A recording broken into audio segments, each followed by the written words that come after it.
Et les femmes sont sujettes aux difficultés. La femme musulmane est convoitée.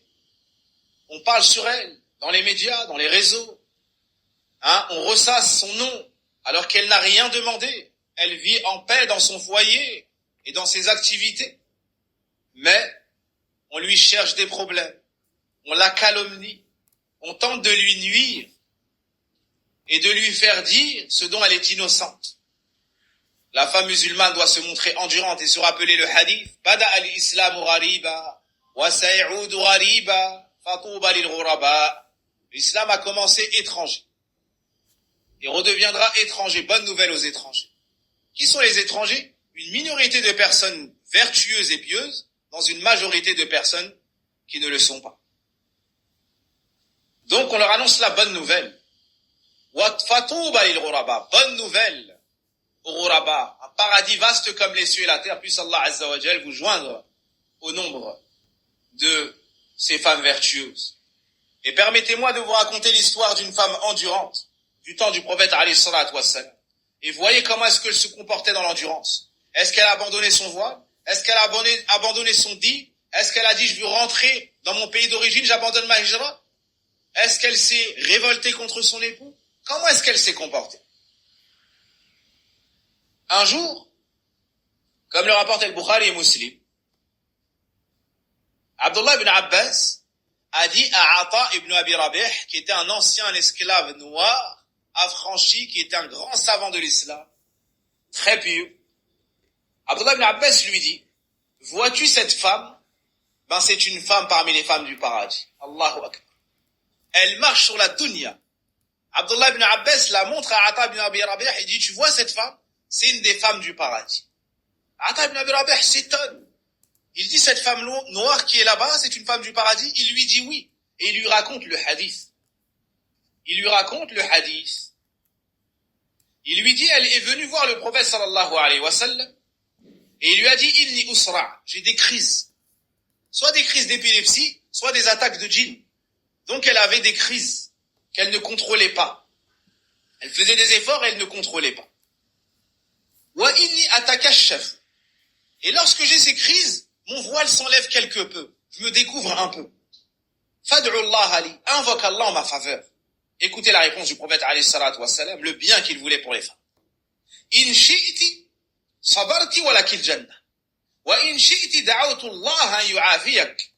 Il lui a dit, si tu le souhaites, j'invoquerai Allah en ta faveur et il te, non, si tu le veux, tu patientes, tu endures et tu gagneras le paradis. Et si tu le souhaites, j'invoquerai Allah afin qu'il te guérisse. Elle a répondu, asbir. Wa inni atakashaf, fad'u Allah li an la atakashafa fada'a laha. Elle lui a dit, je choisis de l'endurance. Je choisis d'endurer. Cependant, je me dévoile. Peux-tu invoquer Allah afin que je ne me dévoile plus? Allahu Akbar. Son souci, c'était même plus la maladie. Son souci, c'était sa pudeur. Son souci, c'était sa préservation, sa noblesse. Son souci, c'était que jamais un homme étranger ne puisse voir de son corps. La hawla wa la quwwata illa billah. Quel est ce degré de foi? Certaines personnes, lorsqu'elles sont touchées par la maladie, au contraire, elles enlèvent le voile. Elles vont voir n'importe qui, elles cherchent des remèdes. Certaines même vont voir des marabouts, des frirs, des sorciers et tout. A'udhu billah. Cherche des remèdes partout. Elle dit, mais je suis malade, mais kada, mais presque c'est un cas de force majeure comme si elle allait mourir demain. Non.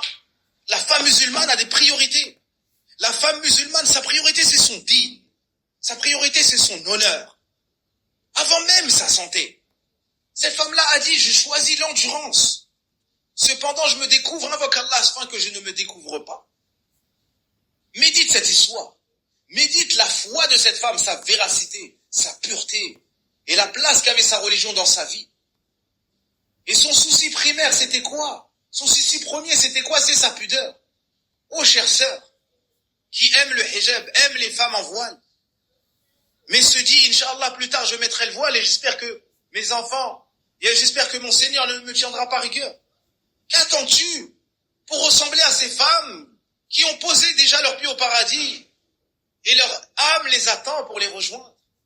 Qu'attends-tu pour ressembler aux femmes du prophète alayhi salatu wassalam et à ses filles Fatima, Zaynab et autres?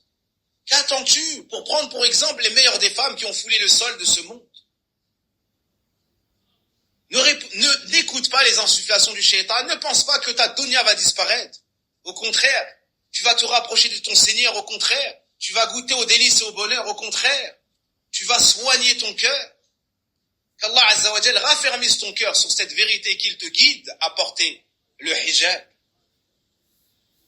Et demande à tes sœurs en Allah, et elles te diront toutes unanimement que lorsqu'elles ont porté le hijab, ce fut un renouveau, un début, comme une renaissance, et qu'elles regrettent, la seule chose regrettée, c'est de ne pas l'avoir porté plus tôt. Qu'Allah t'accorde la réussite.